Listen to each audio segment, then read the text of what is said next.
turn there. The name of our sermon today is called Little Can Become Much When God Is in It. Subtitle, Faith of a Mustard Seed. Have you ever thought that you had a right perspective about something, only to find out that you were really far off, like really wrong? I heard a story about a husband and wife. They're traveling down the highway and they're running low on gas. So they pulled over to a gas station and the gas station attendant came out. This was back in the day where the gas attendant came out. Over to the window, he said, "Hey, I'll fill up your tank and I'll check the oil underneath your hood." The husband said, "Sure. And while you do that, I'm going to walk and stretch my legs."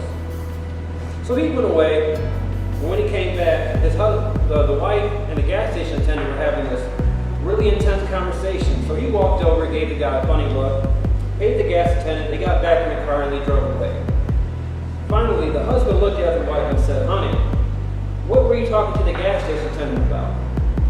She said, "Oh, I knew him in high school. Matter of fact, we dated for a year." He laughed. He looked at her and said, "Well, boy, aren't you lucky that I came along? If you would have married him, you would have been the wife of the gas station attendant. But you married me, and now you're the wife of the CEO." She said, "Honey, if I married him, he'd be the CEO, and you'd be the gas station attendant." It's all about perspective. See, the disciples, they had a perspective. They thought they knew who and how the Messiah was to come, Jesus Christ. See, they had the who right because Jesus, he was the Messiah. But the how, they had it wrong. They believed that when the Messiah would come, that he would deliver them from the enemies, the Romans, like Moses delivered the Jews from Egypt. But when it comes to God and Jesus Christ, it's not about these physical locations or physical things moving you from here to there. It's spiritual. Just as God and Jesus, they didn't come to establish a kingdom physically on earth. They came to establish a kingdom in the hearts of those who would follow him, each and every single one of us. It's great to remember that Jesus came to be the Lamb that was slain for the sin of the world. And a lot of people get confused about this. Why did he have to die for our sins? How is his sin enough to be able to account for that? Because it takes someone that is fully God and fully man to be enough for all of our sins, past, future, and present. But the first time he came as a lamb. The second time, he comes as a lion. Jesus began to tell the disciples, he began to tell them about the parables. In Matthew chapter 13, the parables are told to help the disciples understand what the kingdom of heaven is like. The disciples understood the power of God. They knew that little is much when God is in it.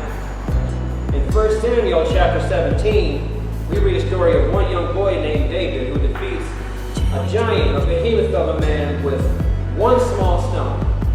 He inspires a nation to rise up. One small stone shows that little can become much when God is in it.